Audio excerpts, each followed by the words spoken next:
Well, so for people that don't know, what do you do? Oh, yeah. Oh, are we already filming? Yeah. Oh, God. Awesome. So what do I do? So my main gig is Cork and Keg Tours. It's my winery and brewery tour company. And I do all the front end of the business. My husband and I own it together. And the reason we can make it work is because neither of us like each other's jobs. Yeah. So I like all the marketing, the PR, the front end of the house, making the guest experiences. He does all the numbers and the driving and all that stuff that just goes on behind the scenes. Yeah. So it's a really good partnership. It's we've been married 26 years. It'll be 26 years in November. Awesome. And people, when they find out that we're married and we work together on the weekends and we both work from home, they're like, "Why isn't one of you?" And you guys dead? are still together? Yeah. Yeah, exactly. Or alive. Yeah, I mean it's hilarious, but it's because we really do. We stand up each other's way and we respect the other's opinions. So the tiebreaker is whoever's in charge of that division of the company. I love that. So yeah, and we both respect that, And I've made some terrible marketing decisions that he was like, "I told you it wouldn't work," and I'm like, you don't get to do that. Yeah, it was a learning experience. Yeah, we learned. Exactly, because now it's going to be even better next time. That's so right. I fail up. That is That's my right. rule. So I love that. So that's what I do. So I take care of my guests, and we really differentiate ourselves because it's morphed into in just 3 years in being in business, a full concierge experience. Yeah. So instead of just, okay, you want to go to wineries and breweries, which ones? Okay, we're going to take you there. Now, I get people restaurant reservations, brunch reservations. I'm in the Loudon B&B Guild as a membership co-chair. So I get people special rates at B&Bs in Loudon County. I have special rates with several hotels. Wow. I work with other experiential businesses to create a whole weekend, like mani-pedis at the Paint Nail Bar. Hasn't happened yet, but it's gonna. And just doing alpaca farms. Okay. So I've become this whole Loudon concierge where people say what they want out of a weekend, and I get them to add different things, stay in Loudon County, and keep all those dollars coming to our Have county. you connected to Visit Loudon already? Oh yeah. Okay, I was gonna say, I'm sure they love you. Yeah. They better at least. They're fans. They did a profile on me, Okay, which cool. was pretty cool. Yeah. And they came out and filmed and just showed what we do in the van and just kind of captured what makes my business uniquely Loudon. And I really do feel that it is uniquely Loudon in a lot of ways. Loudon County gives you so many opportunities and resources to connect with other businesses, anything from Visit Loudon and the Chamber and just all the groups. It's a great place to really, be an entrepreneur. And so being able to leverage all of that and bring in new people. Yeah. So like, corporate outings and, anniversaries and birthdays and just days out. I have a lot of local business, people who have lived here for 20 years and have still never been to all of the wineries.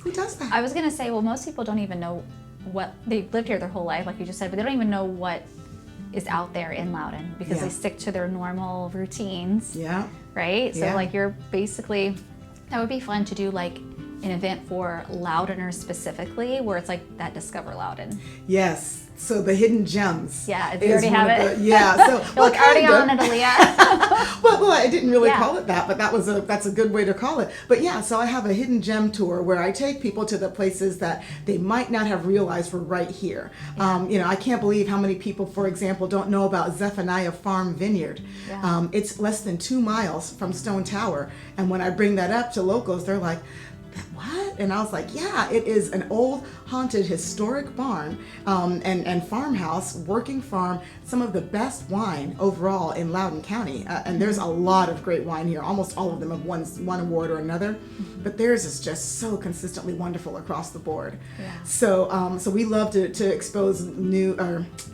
in-town people, Loudoners, Yeah. to what their hometown has to offer, and it's a lot of fun. That's amazing. Okay, so you started talking about karaoke. How does that fit into what you just talked about?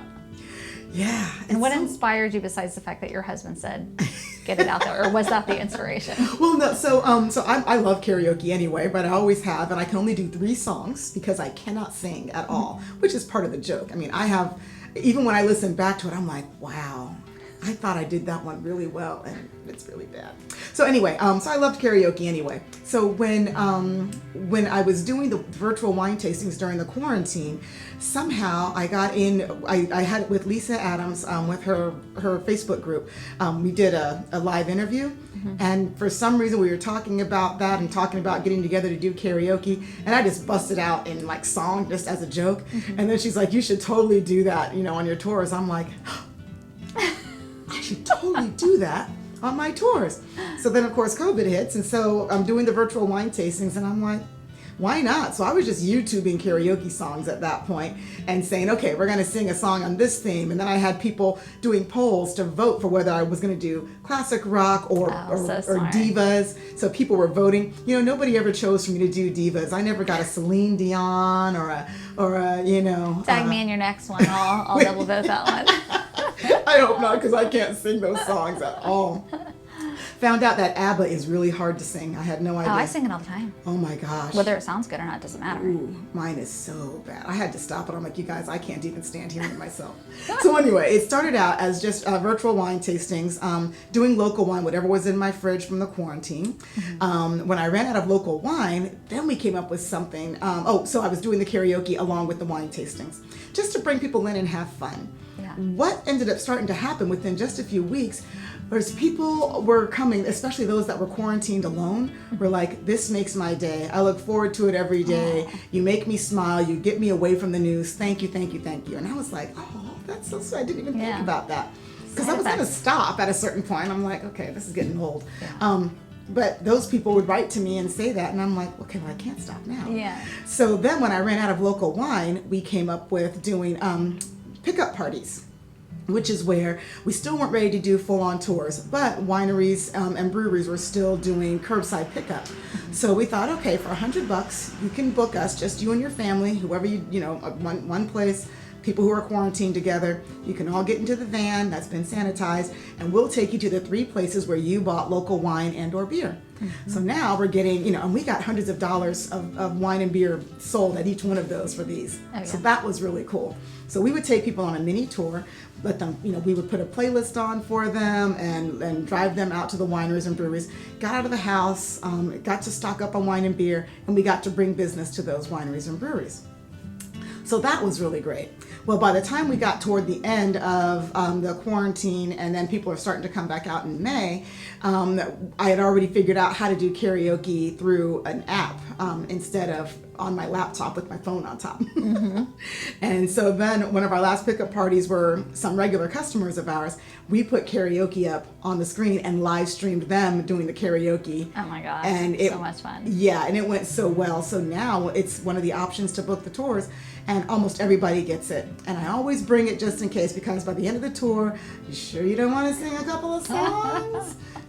First taste is free, but it's not a big money maker, but it pays for the subscription, but it increases and enhances the experience. That's so much fun. That's what we're all about. We really want people to have an unforgettable experience with us and talk about and laugh about whatever ridiculous thing happened.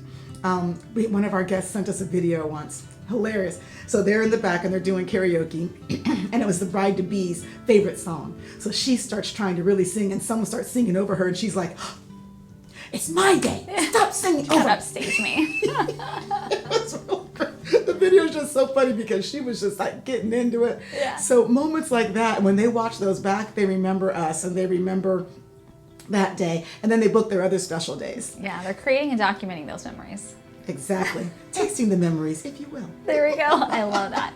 Okay, so in terms of other business owners that are listening to this right now, they might not be in that stage of like, oh my gosh, I've seen so much success, right? What are some different recommendations that you can give to them, because I know you've got this amazing marketing brain in there, and or strategies or something that you can pass on for them to be, whether it doesn't matter what industry they're in, that you could share. So I think one thing that people get in their own way on is trying to be all the things and trying to be on every platform that's out there. Pinterest, Twitter, Snapping, Instagram, Facebook, LinkedIn. There are so many. And you really have to figure out which 2, maybe 3, depending on how savvy you are, that you want to focus on and where your audience is. Because your audience is not everywhere. You have to decide who it is you want to go after and then pick where they are and start in small bites. So when I'm advising people and mentoring people, that's kind of an offshoot of what I'm doing with Cork and Keg Tours. Now I'm helping people not only with wine education, but with getting into marketing and branding and understanding how to use social to their advantage. Like, for example, just start your social circle within businesses you already know and patronize. You know something about them. You can support them. You can, you can shout them out, and you can start building from their audience. Because if you're in their audience, people in their audience are probably going to be in your audience. That's right. So you have to kind of make that decision and do it in small pieces. You can't go after every hashtag. You can't go after every time. You have to give yourself a strategy and just 3 days at a time, stick to it. Because I'm terrible about that. I don't like to follow rules. I don't know how I was in the military for 6 years. I am not the boss of me, and I don't like to be told what to do, even by myself. And so by giving myself that 3-day limit, it made it easy for me to say, okay, I can do anything for 3 days, except diet. Yeah. But so I did it in 3-day chunks because I knew that my discipline of staying focused was my hardship. I call that finding your ick. So when you know what your problem is, you can figure out what your solution is. So because I'm not very disciplined and I'm not very organized, I thought, okay, I'm making these 3-day plans. I'm going to schedule out for 3 days. So I started using Creator Studio to schedule Instagram and Facebook. And I would just sit down and in an hour power out 3 and 3, 3 and 3, 3 and 3.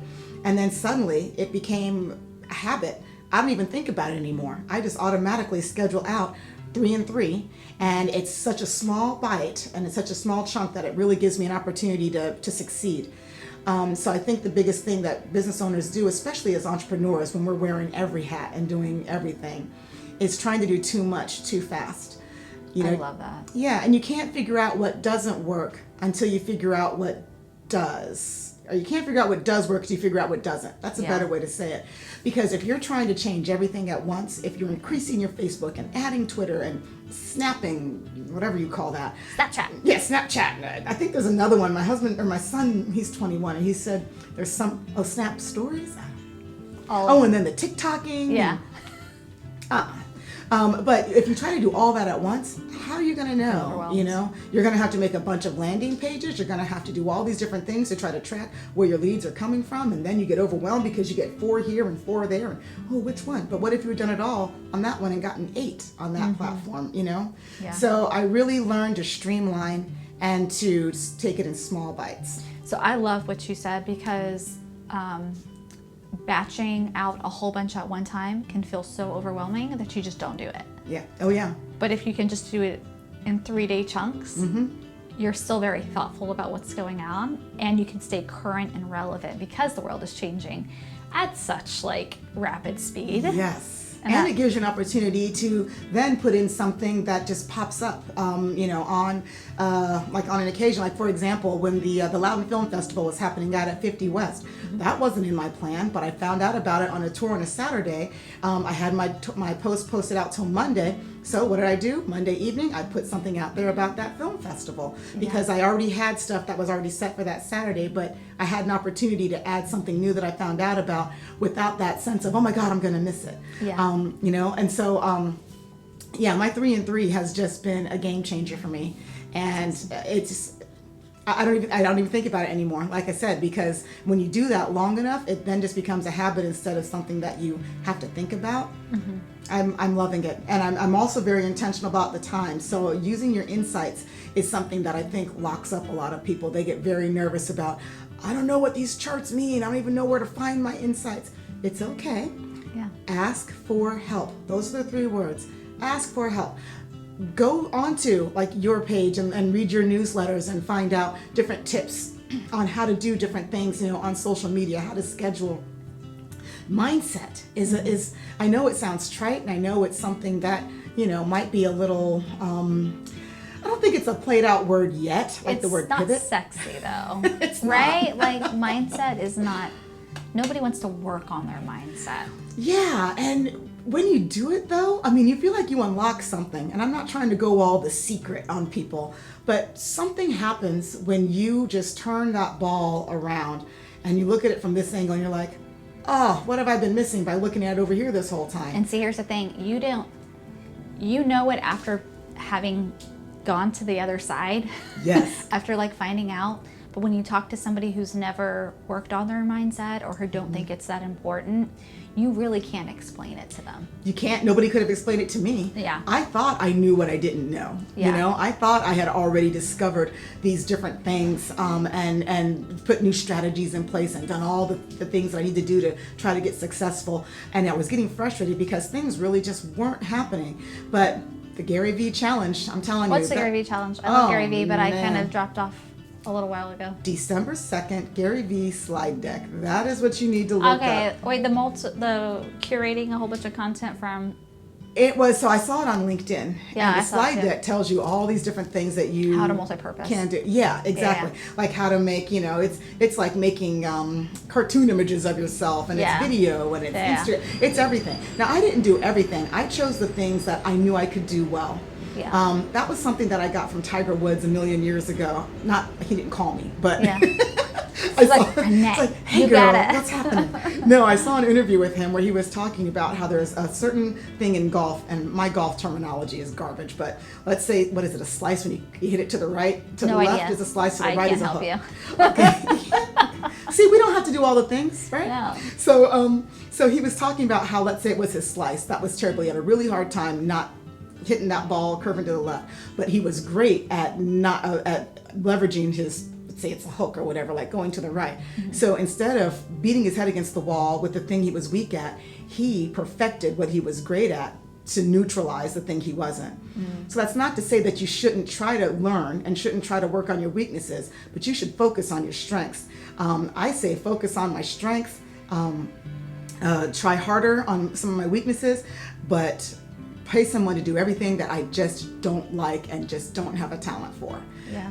And that's what my husband is. He's my hired help. We won't tell him. Yeah, he won't watch this. It's fine. Thank you so much for joining me today and sharing a lot of really good strategies. I mean, that was some good stuff. And thank people are you. going to see this after your Facebook Okay. interview thing, so so people can excited. see like, okay, like this stuff works. This It really stuff does. gets the attention and visibility that you need to grow your business. Yeah, I mean, I've been able to really leverage. I mean, I've always been a business supporter anyway, so I was able to kind of leverage that whole attitude into something that actually helped me as well. There's nothing wrong with doing things that help your business. I mean, People are like, as a small business owner, that's the whole point. well, yeah, I mean, I'm not a Be volunteer strategic. for everything. Be strategic. Yeah. Everything isn't to be for a volunteer. And yeah, I'm getting something out of it. Why else would I spend my work time doing it? Yeah. Just because I was closed during the pandemic didn't mean that suddenly I had a vacation. No, Yeah. I had to work twice as hard to stay relevant. And now we're booked out through November. Yeah. And so many other opportunities. So, and it helped me to develop my personal or my professional brand, which I'm going to have to pick your brain on. Maybe I'll have to hire you for a session, called Go Be Grape, which is my wine educator and social marketing coaching Oh, nice. brand. Nice, Yeah. nice. I want to speak. I want to go to different, small businesses. I want to mentor entrepreneurs, and trying to put together all three of these under the same umbrella is a bit of a challenge. But that's going to be it. I'm not going to be anybody else. I love it. High five, virtual vibe. Boom. Virtual high five. Thank you. Thanks so much. Great seeing you today. You too.